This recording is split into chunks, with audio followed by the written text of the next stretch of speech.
to read, not only because she is a critically acclaimed author and has received numerous awards and fellowships, not only because she's been published in over 50 magazines and the New York Times, but specifically because she is an Iranian author. And I think at this time, with everything that's going on in the world, I think it's really important to start talking about things and looking at different cultures in new ways. And so I'm thrilled to have Nahid here. Persian Girls, her memoir, is set in Iran and the United States, and it's what she will be reading from tonight, so I won't say too much about it. But it is an absolutely wonderful book. It reads like a novel. I literally bought this and did not put it down until I had hit the last page, so I highly recommend it. Jumping Over Fire, her novel is a wonderful book about, again, Iran and the United States. It's a love story between a brother and sister. There's sort of an incestuous angle, if that'll help sell the book. But also between a place. It's a love affair with a place. And I find this is one of the most interesting themes with Nahid's work, is this sense of identity and place and finding yourself, locating yourself, and how hard that is to do. And I think it's an interesting subject here at a college, where so many people are at that stage in their life where they are finding their place. But I also think in this day and age, with everything that's going on in the world, I think American culture and it finding its place in a world culture is an important question that I think Nahid's work really addresses. So it is with great pleasure that I introduce Nahid.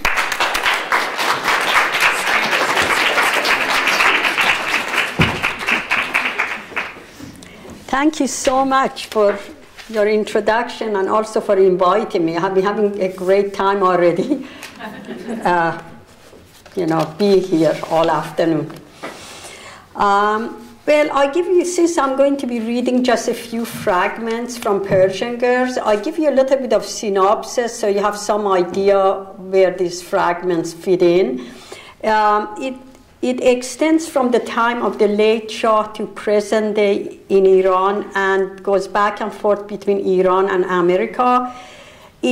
I developed my relationship with my Aunt Mariam, who adopted me from my birth mother when I was 6 months old, and then with my own birth mother when my father forcefully took me away from my aunt when I was 9 years old, and then I had to live with my birth family. Also, a big part of the memoir is about parallel lives that my sister Patty and my life ended up going. When I came to live with my birth family, I became very close to this one sister, Patty. She and I both were very rebellious against the traditional roles set for us, which was basically getting married soon after high school to someone arranged for us by our parents. She wanted to become an actress and I wanted to be a writer. Both professions were frowned upon by our family and society, the rest of the society basically. And I managed to, at some point, get my parents to send me to the United States, and I got out of those traditional roles, whereas Patty got trapped in a really bad marriage and basically had to give up all her aspirations for independence. At one point, after the Islamic Revolution, I wonder how many people here know the difference between the Islamic Revolution and the Shah, since there are a lot of very young people here. But in 1979, the Shah of Iran was overthrown and a new regime took over called Islamic regime. But anyway, that had already happened when I found out that my sister fell down a flight of stairs and died. And I was compelled to go back to Iran to just find out what happened to her. I knew it wasn't anything like murder because she had been with her friends, but because she had been very depressed towards the end of her life, I just went in search to see what happened. So that's basically the background information. Also, since I basically have written a lot of fiction, and this is the first time I wrote a memoir, I wanted to mention that I had always wanted to write this memoir, but it was much harder to gain enough distance and actually write it. Whereas in fiction, at least there is some kind of a barrier you can put because it protects you in some ways. Whereas in memoir, you really are putting everything straight, exposing yourself and exposing your family members. And so I was a little bit, it was a hard thing to do, first of all, because of this distance I needed to establish to deal with some material which is painful. Also, like, I was worried about what my family members who read English are going to think. Hard, because a piece of it was published in New York Times, and my brother was really upset by it. So I was just like, didn't know what I'm getting myself into. But finally, I felt compelled to do it finally and ended up writing it. So that's the background of this book.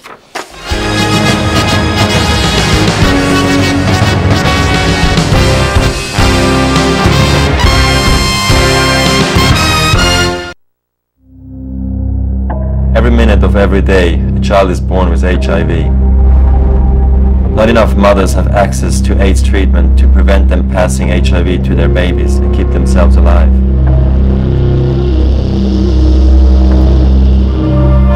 It doesn't have to be this way. Together, we can work for an AIDS-free generation.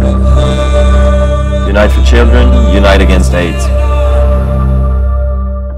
This time, I'm gonna do it. I'm going to actually go to school. Tell me about some of the stuff you've had to deal with. I just dropped out completely. I just got caught up in it with the alcohol and the drugs. I was arrested. A lot of my friends, they were really concerned. You just have to find someone. They don't have to tell you advice, they just listen. Give your friends the boost they need to graduate. Join us at boostup.org. I took a trip to Elkhart, Indiana today. Elkhart's a place that has lost jobs faster than anywhere else in America. The people who've lost them have no idea what to do or who to turn to. In fact, local TV stations have started running public service announcements that tell people where to find food banks, even as the food banks don't have enough to meet the demand.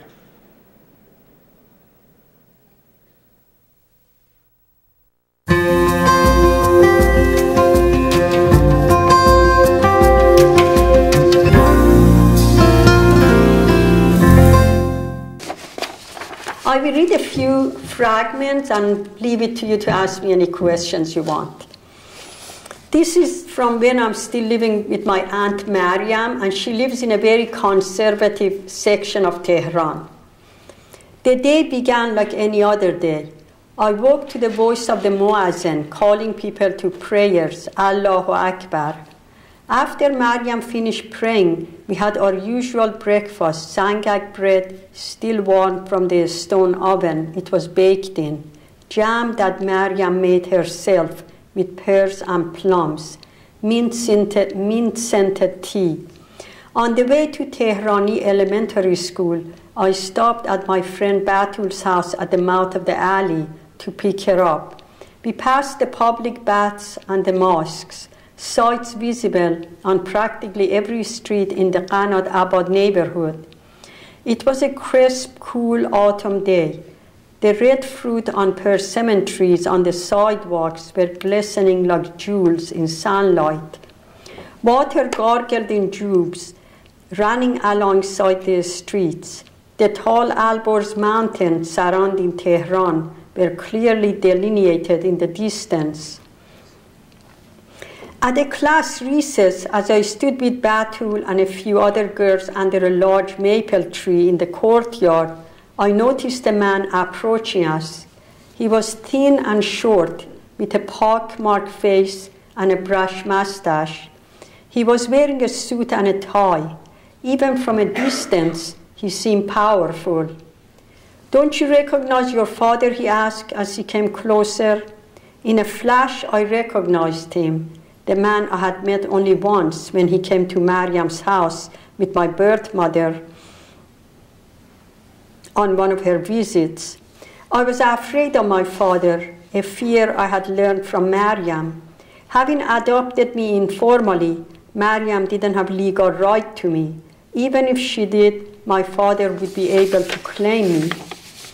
In Iran, fathers were given full control of their children, no matter what the circumstance. There was no way to fight it if he wanted me back. To make matters worse, my father was also a judge. So often, Maryam had said to me, "Be careful, don't go away with a stranger." Was father the stranger she had been warning me against? Our worst fears were coming true. "Let us go," he said. "I'm taking you to Ahvaz." He took my hand and led me forcefully towards the outside door. Nahid, Nahid, Batul and my other classmates were calling after me. I turned around and saw they were frozen in place, too stunned to do anything but call my name. "Does my mother know about this?" I asked once we were on the street. My heart beat violently. "You mean your aunt?" he said. "I just sent a message to her. By the time she knows, we'll be on the airplane." "I want my mother," I pleaded. "We are going to your mother. I spoke to your principal. You aren't going to this school anymore. You'll be going to a better one, a private school in Ahvaz." I tried to free myself, but he held my arm firmly and pulled me towards Qanat Abad Avenue. Still holding me with one hand, he held the taxi with the other. One stopped and my father lifted me into the back seat and got in next to me, pinning my legs down with his arm. Let me go, I screamed through the window. Through the window, I saw a white chador with polka dot design in the distance. It was Maryam. "Mother, mother."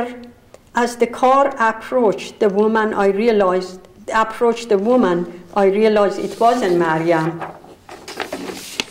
"Don't put up a fight," my father said, as the cab zigzagged through the hectic Tehran traffic. It won't do you any good." Before I knew it, we were in the airport and then on the plane. The stewardess brought trays of food and put them in front of us. I picked up a fork and plate with the pieces of rice and stew on my plate, taking reluctant bites. Nausea rose from my stomach in waves. "I have to go to the bathroom." "Go ahead," father replied. "I must hold it until I get to the toilet," I said to myself. But my stomach tightened sharply and I began to throw up in the aisle. The stewardess gave me a bag and I turned toward the bathroom with it pressed against my lips. When I returned, the stewardess had cleaned up the aisle. "How do you feel?" father asked me. "Better?" I didn't answer. "You'll be fine when we get home, your real home," father said, caressing my arm. "Your mother, sisters, and brothers are all waiting for you, and I will look after you." Finally, I fell asleep. When I woke, we were in the Ahvaz airport. I was groggy and disoriented as we rode in a taxi. Flames erupted from a tall tower, burning excess gas from Ahvaz petroleum fields. A faint smell of petroleum filled the air.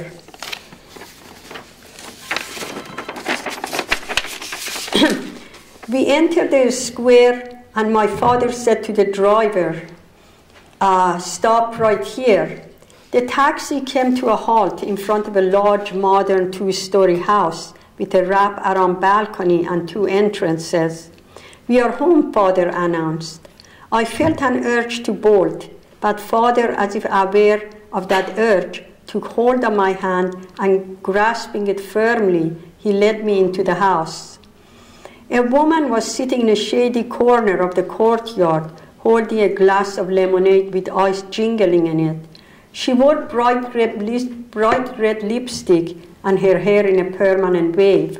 She looked so different from Maryam, who wore no makeup and let her naturally wavy hair grow long. "Here is Nahid, Muhtaram Jun. We have our daughter back with us," my father said to her. "Muhtaram, my birth mother." She nodded vaguely and walked over to where we were standing. She took me in her arms. but her embrace was tentative, hesitant. I missed Mariam's firm, loving arms around me. Ali, show her to her room, Muhtaram said to the living servant, who came out of the room in the corner. Go ahead, Father said to me. You can rest for a while. This is a few pages later in the same chapter. The next morning, Ali called me down to breakfast with my parents and siblings. My mother spoke of the day ahead, the ceaseless chores, something to be bought for one child, something else for another. I had just arrived, and yet it seemed that I was the one she was complaining about, as if I had somehow tipped the scales and now she had far too many children.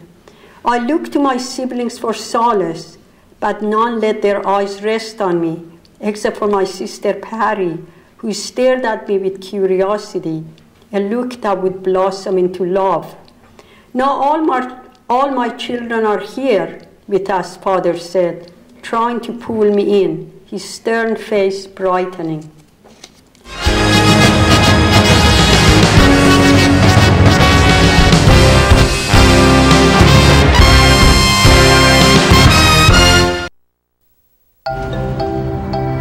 The mailbox and the traffic light.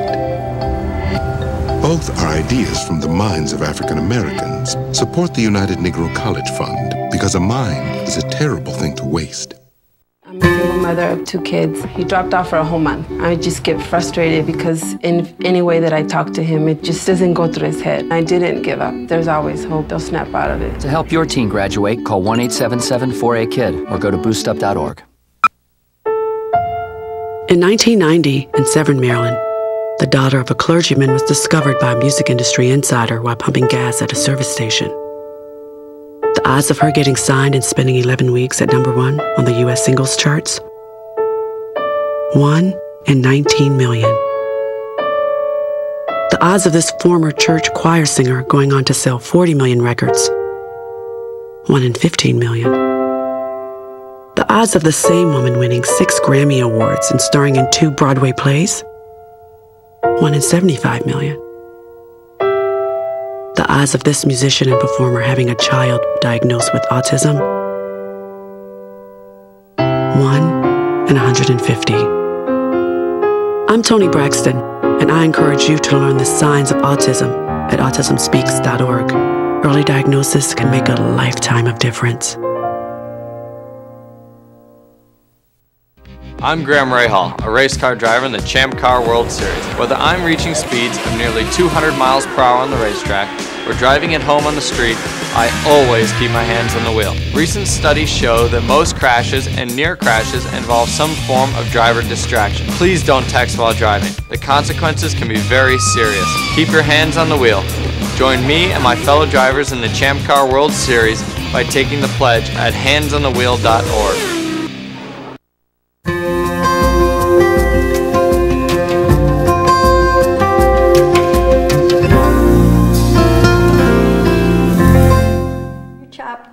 Later in the book, at this point, Patty is in the last year of high school, and my parents are putting pressure on her to get married to this suitor.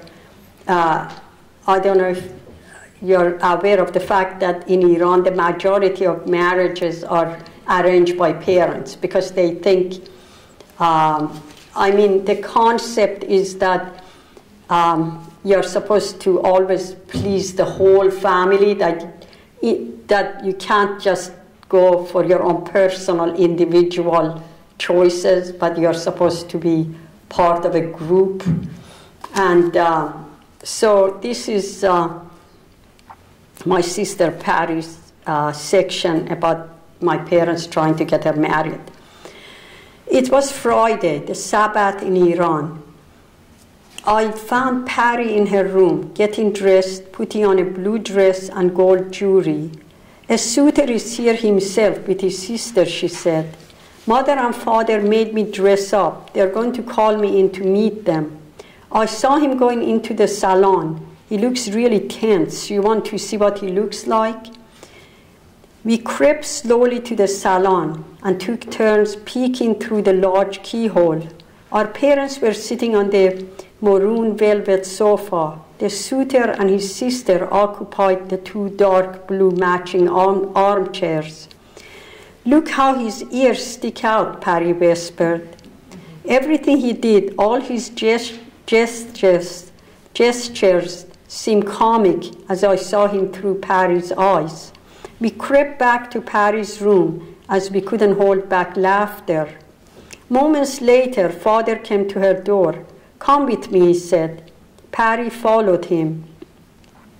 The air in Patty's room still had a faint scent of the flowers she received from Majid, and here she was, pressured to be viewed by a suitor, soon perhaps to be pressured to consider him. Someone she had absolutely no interest in. How ridiculous and unfair it all was. After the visitors left, I heard angry voices on the porch. "I don't want to marry him," Patty said. "Come to your senses," Father boomed. "Tahiri is one of the richest men in Ahvaz. He has a share in the Dorang petrochemical company, and he will inherit a fortune from his elderly father, who has a thriving business in Tehran. And he's educated, a graduate of the Finance Academy in Tehran. He values you so much. He's offering a large sum for your mehriye," Mohtaram said. "You can't throw that away." "You're trying to sell me," Patty said. "Patty, don't be so selfish," Father said. "You have been seeing too many American movies." "You aren't thinking of me at all," Patty said. Seconds later, she was in her room. "I'm not going to give in to them," she said. "I'm in love with Majid." But Tahiri was persistent. Since his parents lived in Tehran, his oldest sister, Behjad, was the one who was mainly dealing with our parents. She was a widow and lived with her brother. He planned to sell the shop in Ahvaz and live in Tehran to be near their elderly parents.